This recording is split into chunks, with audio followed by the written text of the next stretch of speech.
The Bullies had no idea. They just humiliated a future MMA champion.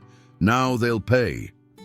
Stephanie Martinez kept her head down as she walked through the crowded hallways of Riverside High School, clutching her worn backpack straps like armor against the world.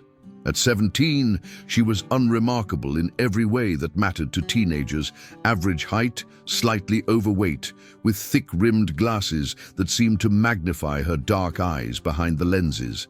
Her black hair hung in simple waves past her shoulders, and she dressed in loose-fitting clothes that helped her blend into the background. What no one at Riverside knew was that Stephanie had been training in mixed martial arts since she was 8 years old, following in the footsteps of her older brother, who had become a professional fighter before his death in a car accident 3 years earlier. The Martinez family had moved to this small town 6 months ago when her father got transferred for work, and Stephanie had made a conscious decision to keep her fighting background secret. She'd seen how her reputation as a fighter had isolated her at her previous school, how other students either feared her or constantly wanted to test themselves against her. After losing her brother, she just wanted to grieve in peace and focus on her studies. Her parents supported her decision, understanding that she needed time to heal without the pressure of living up to her family's fighting legacy. But peace was a luxury that Brandon Kellerman and his crew weren't willing to grant her. Brandon was everything Stephanie wasn't: tall, muscular, popular, and cruel. The 18-year-old senior had ruled Riverside High's social hierarchy through intimidation and humiliation since his sophomore year. His two closest followers, Marcus Webb and Tyler Santos, were equally vicious, but lacked Brandon's strategic mind for psychological torture. Together, they had turned bullying into an art form, and Stephanie had become their latest masterpiece. It started small, as these things always do. A shoulder bump in the hallway that sent her books scattering, snickers and whispered comments when she walked past their table in the cafeteria. Marcus would make exaggerated chomping sounds whenever she ate lunch, while Tyler would loudly wonder aloud why some people didn't know when to stop eating. Brandon, more sophisticated in his cruelty, would simply stare at her with a smirk that promised worse things to come. The first major incident happened during third period in Mrs. Davidson's chemistry class. Stephanie was working alone at her lab station, carefully measuring solutions for their acid-based titration experiment, when Brandon accidentally knocked over her beaker. The liquid splashed across her notebook, destroying weeks of careful notes, and stained her favorite sweater. Mrs. Davidson barely looked up from her desk, mumbling something about being more careful next time. Brandon leaned close as he handed her paper towels, his breath hot against her ear. "Oops," he whispered, his voice dripping with false sympathy. "Guess you'll have to work extra hard to catch up now, won't you, Steph?" She said nothing, just cleaned up the mess and rewrote her ruined notes during lunch. This was exactly why she'd sworn off fighting. It only made things worse. Violence begat violence, and she'd seen too much of both already. Her brother Miguel used to tell her that the strongest fighters knew when not to fight, that true strength came from restraint. She held on to those words like a lifeline as the harassment escalated. By October, the bullying had become a daily routine. Brandon and his friends would wait for her by her locker each morning, making comments about her appearance that grew more creative and vicious by the day. They called her Taco Bell because of her last name, made pig noises when she walked past, and started a cruel game where they would pretend to lose their balance whenever she approached, claiming her gravitational pull was throwing them off. Other students watched these performances with uncomfortable laughter or studied indifference, and the teachers seemed determined to look the other way. The cafeteria became a particularly hellish experience. Stephanie had taken to eating in the library, but Brandon's crew would find her there too. Marcus would loudly comment on the smell of burritos whenever she opened her lunch bag, while Tyler would make exaggerated retching sounds. Brandon, always the ringleader, would shake his head sadly and make comments about how some people have no self-respect. During PE class, where they were forced into the same space, the harassment reached new heights. Coach Morrison was old school and believed that kids should sort out their own problems, which gave Brandon's crew free rein to make Stephanie's life miserable.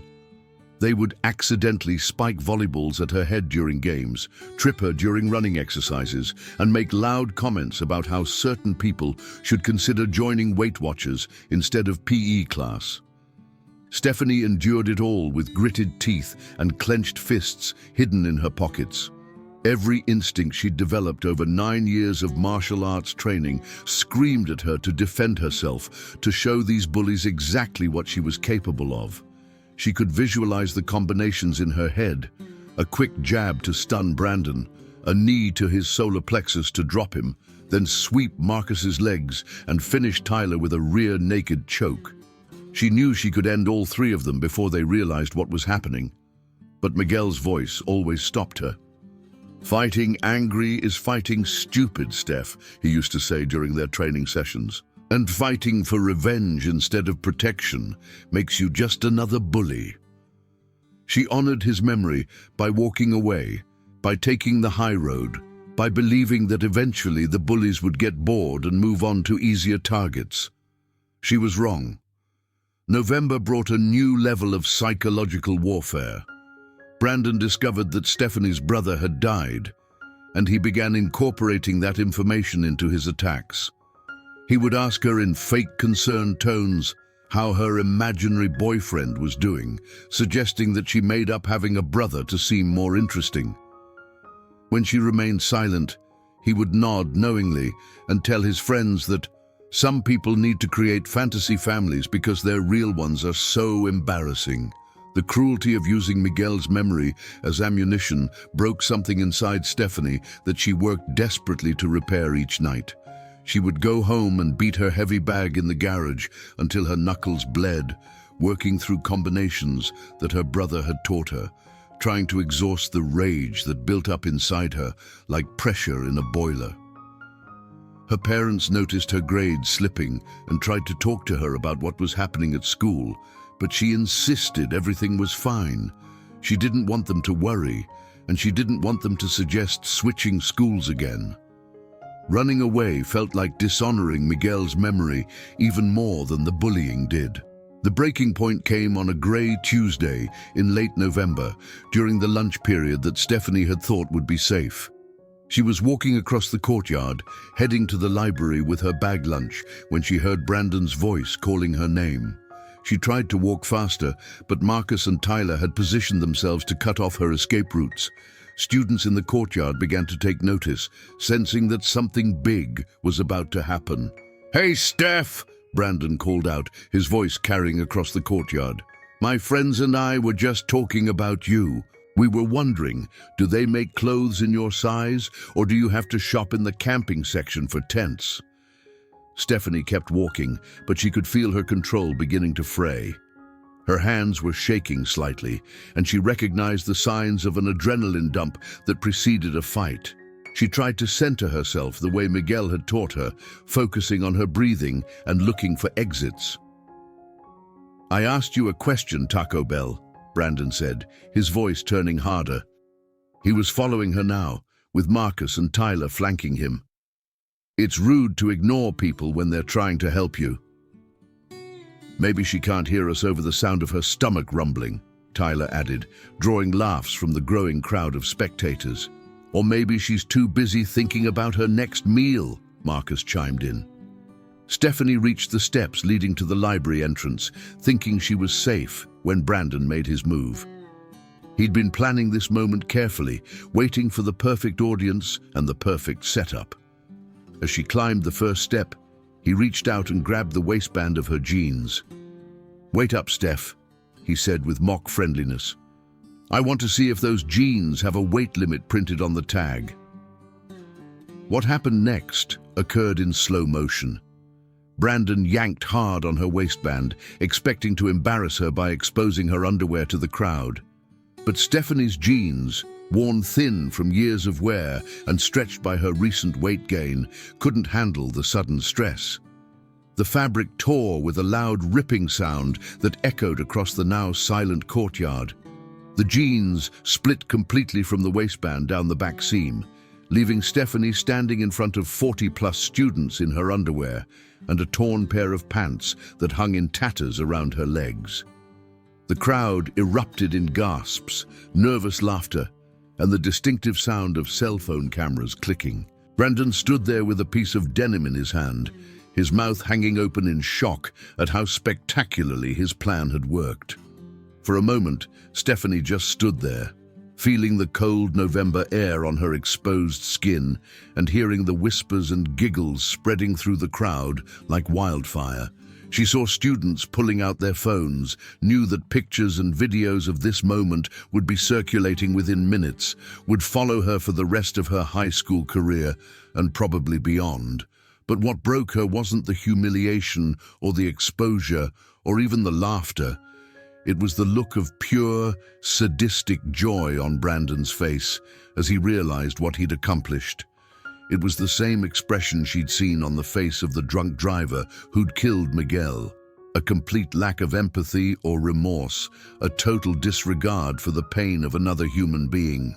Something ancient and primal awakened in Stephanie's chest. Something that had been sleeping fitfully for months under layers of grief and good intentions. The voice of her brother, which had been counseling restraint and mercy, suddenly changed its tune. "Sometimes," Miguel whispered in her memory, "the only way to stop a predator is to show them what a real predator looks like." Stephanie turned around slowly, her hands steady now, her breathing controlled. The crowd quieted as they saw the change in her posture, the way her shoulders squared and her chin lifted. Brandon was still holding the piece of torn fabric, still grinning like he'd just won the lottery. "You think this is funny?" Stephanie asked, her voice carrying clearly across the courtyard, despite its quiet tone. Brandon's grin widened. "I think it's hilarious. Maybe now you'll think twice before—" He never finished the sentence. Stephanie moved with the fluid precision of someone who had been training for this moment her entire life, even if she hadn't known it. Her right hand shot out in a perfect straight punch, catching Brandon square in the nose with a wet cracking sound that silenced the entire courtyard. Blood exploded from his nostrils as his head snapped back and he staggered backward, dropping the torn fabric. But Stephanie wasn't done. 9 years of training, 3 years of grief, and 6 months of accumulated rage poured out of her in a display of controlled violence that left the watching students frozen in shock. As Brandon stumbled backward, clutching his broken nose, she stepped forward and drove her knee into his solar plexus with surgical precision. The impact lifted him off his feet and sent him crashing to the ground, gasping like a fish out of water. Marcus, acting on instinct, rushed her from the left.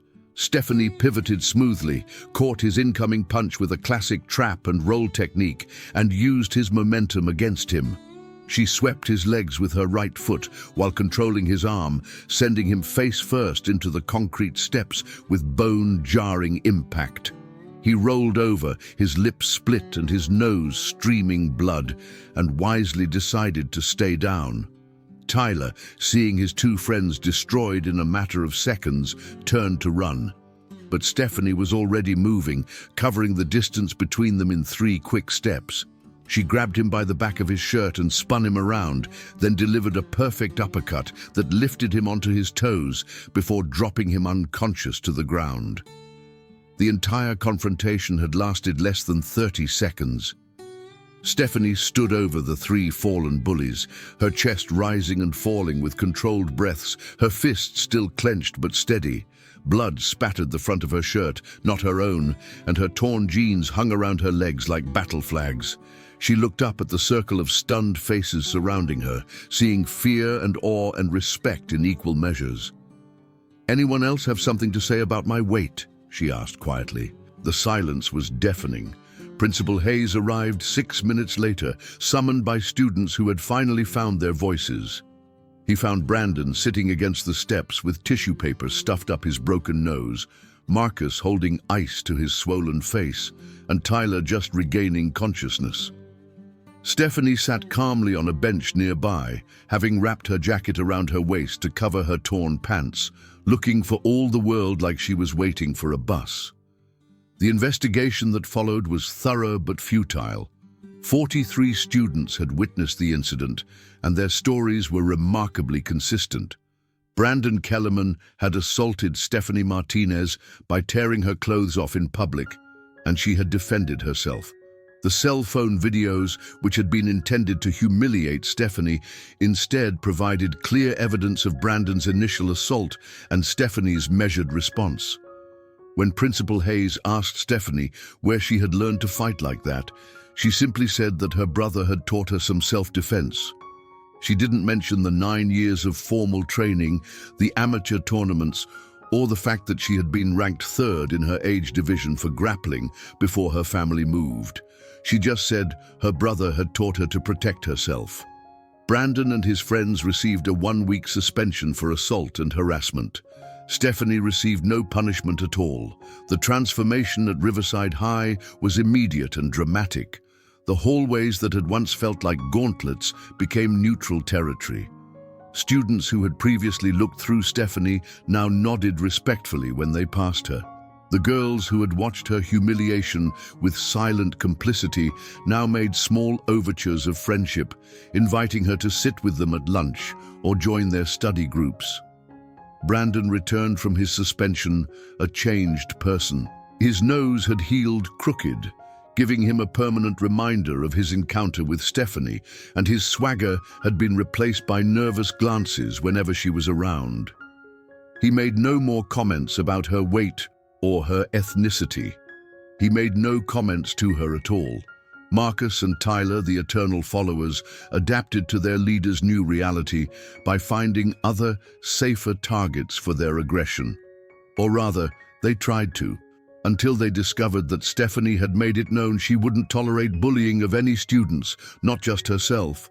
The message was clear: the new sheriff in town didn't play favorites. Mrs. Davidson, the chemistry teacher who had ignored the first incident, now made a point of partnering Stephanie with advanced students and praising her work publicly. Coach Morrison approached her about joining the wrestling team, though she politely declined. The library became a sanctuary again, and the cafeteria was no longer a battlefield. But perhaps the most significant change was in Stephanie herself. She carried herself differently now, with the quiet confidence of someone who had been tested and emerged victorious. She made new friends among the students who respected strength, not just physical strength, but the strength to endure months of abuse before finally standing up for herself. She also began to understand something that Miguel had tried to teach her, but that she had been too young to grasp. There was a difference between violence for its own sake and violence in service of justice. She had not become a bully by defending herself. She had become a protector. She had not dishonored her brother's memory by fighting. She had honored it by showing that Martinez family values included standing up for the innocent and the defenseless. 3 weeks after the incident, Brandon approached her locker after school. Stephanie tensed, ready for round 2, but his posture was different now, submissive, almost apologetic.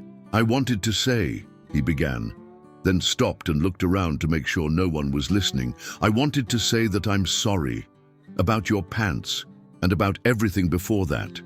I was out of line." Stephanie studied his face, looking for signs of deception or manipulation.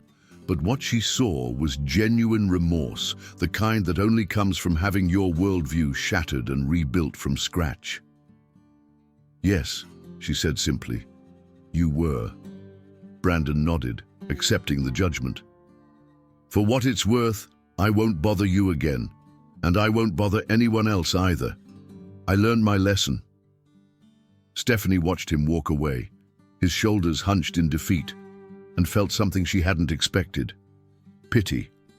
Brandon had been a bully, but he had also been trapped by his own reputation, his own need to maintain dominance through cruelty. In a strange way, she had freed him from that prison as much as she had freed herself. That evening, Stephanie stood in her garage, looking at the heavy bag that had absorbed so much of her anger and pain over the past months. She threw a few light combinations, feeling the familiar rhythm of footwork and breathing that her brother had drilled into her since childhood, but the rage was gone now, replaced by something calmer and more purposeful. "I understand now, Miguel," she said to the empty garage. "Sometimes you have to fight to protect the peace. Sometimes standing up for yourself is the only way to honor the people you love." She thought about the videos that were still circulating online, showing her 30-second demolition of 3 bullies. Some people called it assault, others called it justice, but Stephanie knew what it really was, a statement that some lines should never be crossed, and that sometimes the quiet ones are quiet for reasons that bullies should fear to discover. The next morning, she walked through the halls of Riverside High with her head held high, no longer trying to blend into the background. She had learned that true strength wasn't about avoiding conflict. It was about choosing your battles wisely and fighting only when fighting was the right thing to do. And sometimes, when someone tears your pants off in front of half the school, fighting is definitely the right thing to do.